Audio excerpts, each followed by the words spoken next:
जयन्ती मङ्गला काली भद्रकाली कपालिनी दुर्गा क्षमा शिवा धात्री स्वाहा स्वधा नमोऽस्तुते Kalratri नमोऽस्तुते।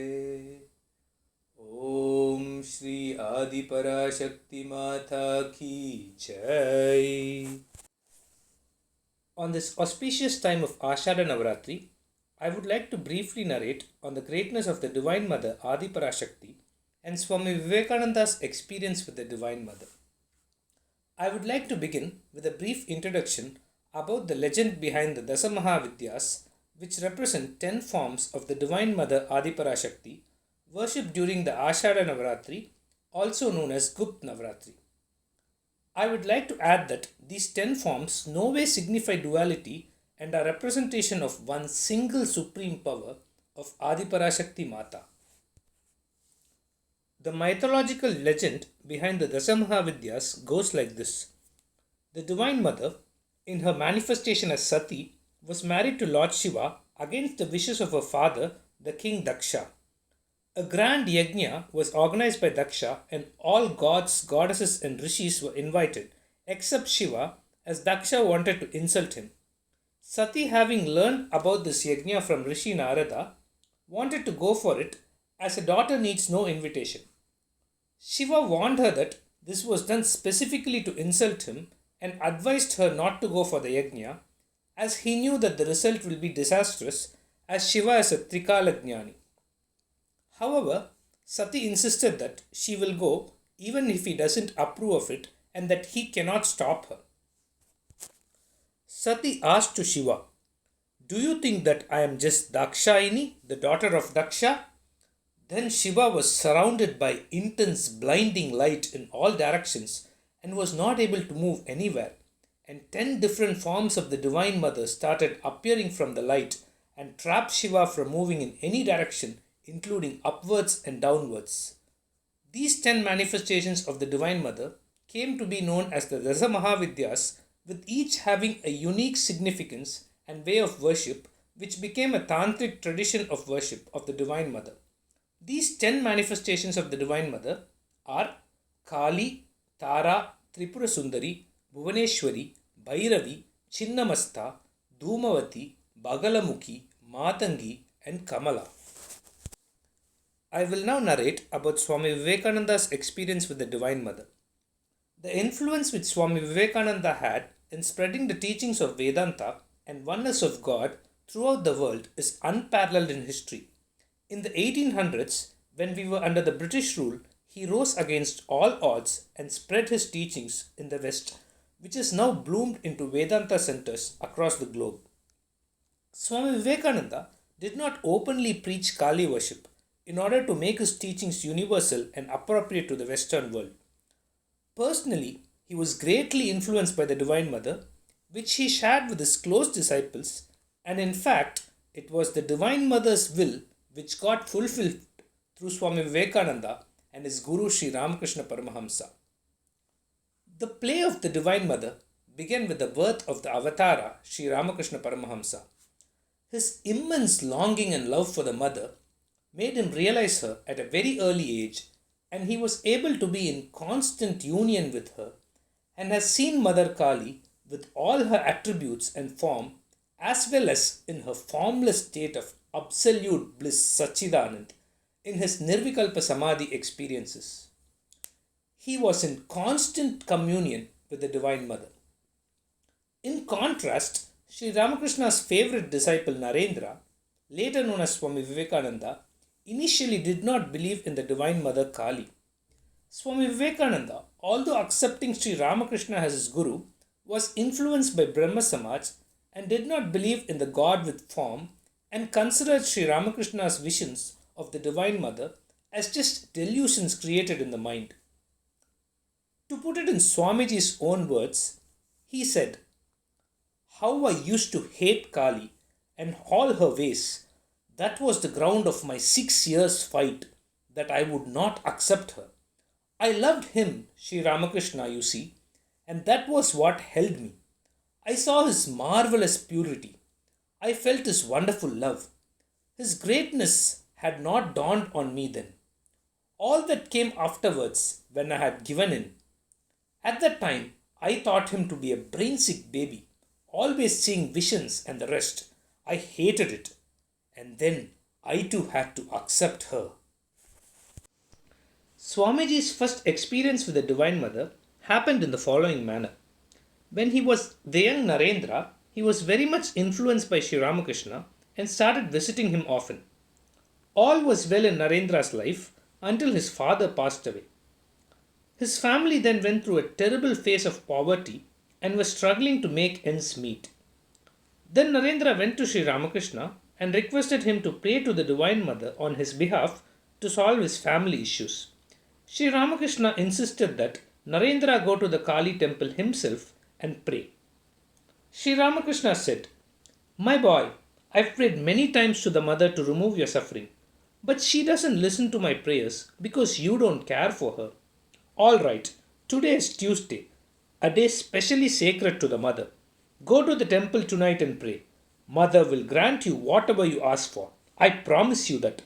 My mother is the embodiment of pure consciousness, the power of Brahman, and she has produced this universe by her mere will. What can she not do if she wishes?" In Swami Vivekananda's own words, he narrates the incident. "When the master said this, I was fully convinced that all my suffering would cease as soon as I prayed to her. I waited impatiently for the night. At 9 p.m., the master told me to go to the temple. On my way, I was possessed by a kind of drunkenness and began to stagger. I firmly believed that I would see the Divine Mother and hear her voice. I forgot everything else and became absorbed in that thought alone. When I entered the temple, I saw that the Mother was actually conscious and living, the fountainhead of infinite love and beauty.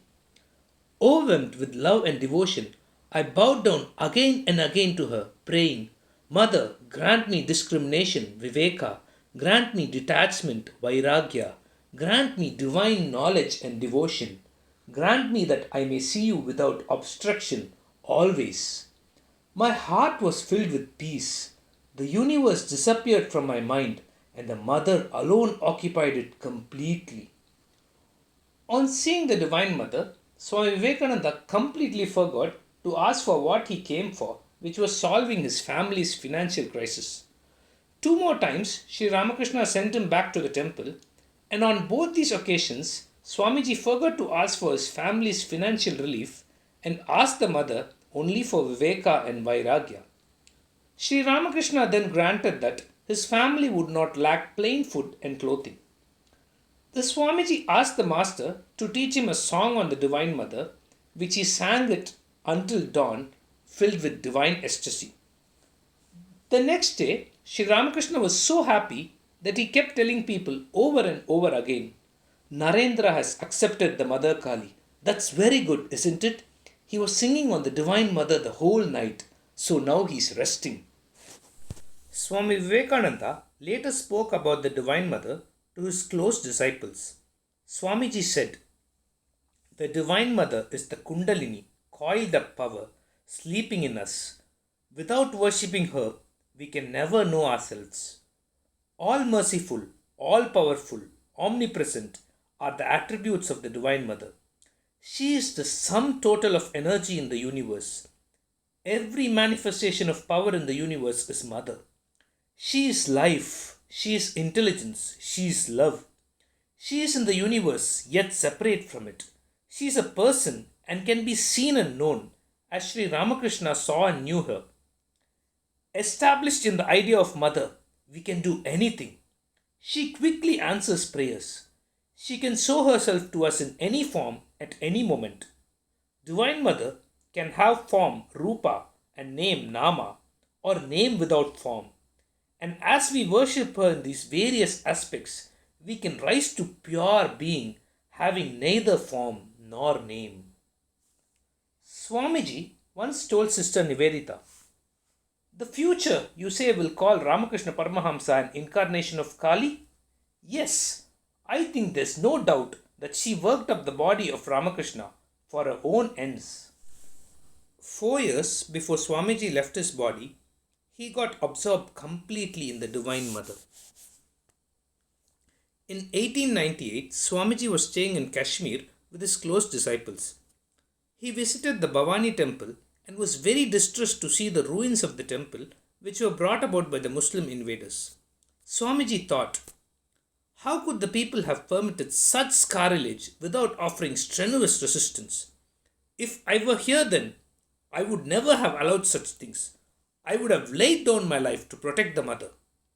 No sooner this thought strikes him, he heard a voice deep inside his heart, the voice of the Divine Mother. What even if unbelievers should enter my temple and defile my images? What is that to you? Do you protect me or do I protect you? In the same temple, on another day, Swamiji was standing and was thinking of building a new temple there for the Divine Mother. Again, he heard her voice. My child, if I wish, I can have innumerable temples and magnificent monastic centers. I can even this moment raise a 7-story golden temple on this very spot. Swamiji later mentioned to his close disciples that the voice he heard was not from his mind and that the Divine Mother was directly speaking to him. After these experiences, he performed intense spiritual practices. After many nights of intense sadhana at the Bhavani temple, he had the vision of the Mother. Returning to the houseboat that he and his companions were renting, he raised his hands in benediction and placed the marigolds that he had offered to the goddess on the heads of all his disciples, saying, No more Hari Om, it is all Mother now. I am only a little child. The speciality and uniqueness of Sri Ramakrishna is that he mastered the 64 branches of Tantra, many difficult and also dangerous. But when the time came to train his own disciples, he made the path to God simple and easily accessible. He said, Pray to the Divine Mother with a longing heart. Her vision dries up all craving for the world and completely destroys all attachment to lust and gold. It happens instantly if you think of her as your own mother. She is by no means a godmother. She is your own mother. The divine miracle of the Mother is that through Sri Ramakrishna, she left the key for any one of us to find her if we surrender to her. This attitude of regarding God as Mother, Sri Ramakrishna said, is the last word in sadhana. O God, thou art my mother and I am thy child. This is the last word in spirituality. May the Divine Mother guide us all and illumine our life and give us the attitude of unconditional love and surrender to her lotus feet. Om, O Mother of Delight, O Mother of Consciousness, O Mother of Truth, O Supreme. Om Shanti.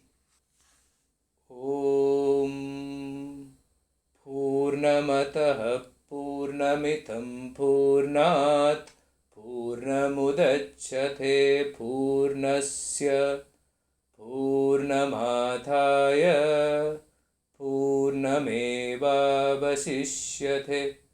Om Shanti Shanti Shanti. Harihi Om Shri Gurubhyo Namaha. Harihi Om.